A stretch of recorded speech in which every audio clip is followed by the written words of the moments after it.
तात यह रूप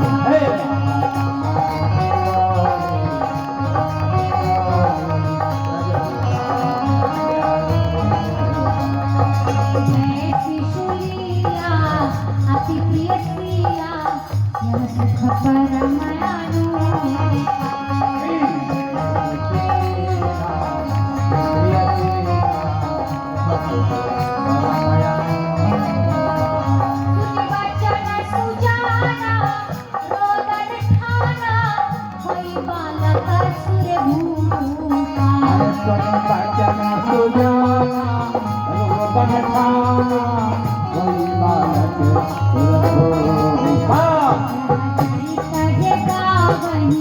हरिपद पावनी तेन करहि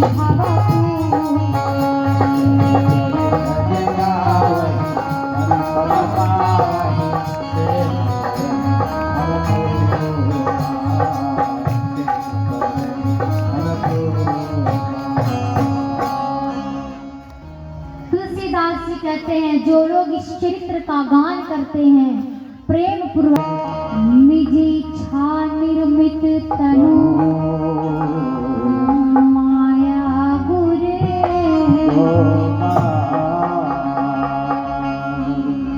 ब्राह्मण गौ देवता और संतों के हित के लिए भगवान ने मनुष्य का अवतार लिया। उनका दिव्य शरीर उनकी अपनी इच्छा से बना है, किसी कर्म बंधन के वश होकर नहीं बना। इस प्रकार रानी कौशल्या ने पुत्र को जन्म दिया। दासियों ने जब बच्चे के रोने की आवाज सुनी दौड़ करके महाराज दशरथ के पास गई। महाराज बधाई हो, महारानी कौशल्या ने एक पुत्र को जन्म दिया। राजा दशरथ खुश होकर उसे बहुमूल्य उपहार देते हैं। फिर एक दूसरी दासी आकर कहती है कि महाराज महारानी कैकेयी ने भी एक पुत्र को जन्म दिया है। राजा दशरथ समाचार सुनकर के बड़े प्रसन्न होते हैं। उस दासी को भी बहुत सारा उपहार देकर विदा किया।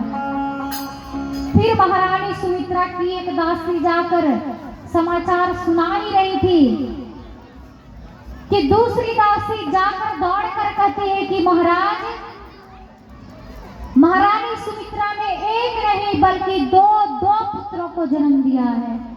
राजा दशरथ समाचार सुनकर के फूले नहीं समा रहे थे, भगवान सूर्य देव का आभार प्रकट कर रहे थे। दशरथ पुत्र जन्म सुनी का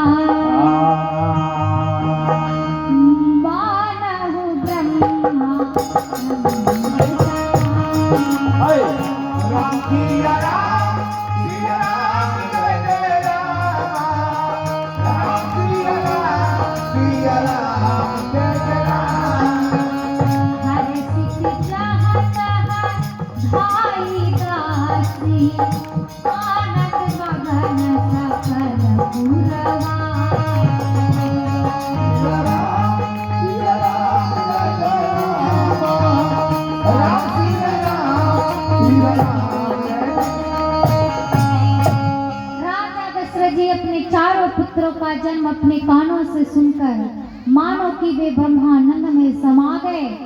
दासियां हर्षित होकर जहां तहां दौड़ने लगी। सारे पुरवासी सारे अयोध्यावासी आनंद में मग्न हो गए। राजा दशरथ जी सोचने लगे दासियों ने चार पुत्रों के जन्म की खुशखबरी आकर सुनाई है।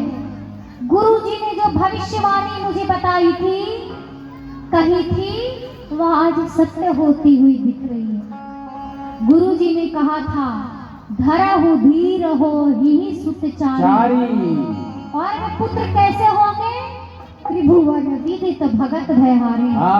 अर्थात त्रिभुवन में प्रसिद्ध भक्तों के दुख को हरने वाले, भक्तों के कष्ट को हरने वाले होंगे।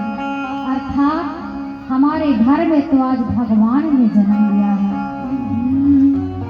जाकर नाम सुनत सुबह हो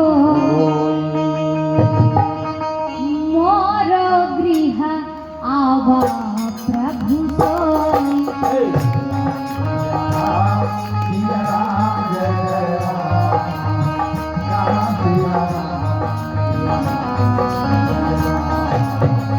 धर्मानंद पुरी मन राजा कहाँ बोलाई बाजा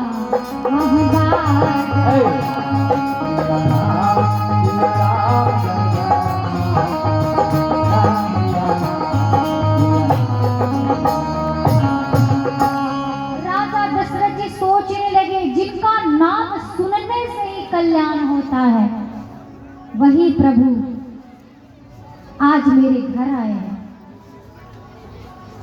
यह सोचकर राजा दशरथ जी का मन परमानंद से परिपूर्ण हो गया। उन्होंने बाजे वालों को बुलाकर कहा, अरे बाजा वाला भैया, इस खुशी में बाजा बजाओ।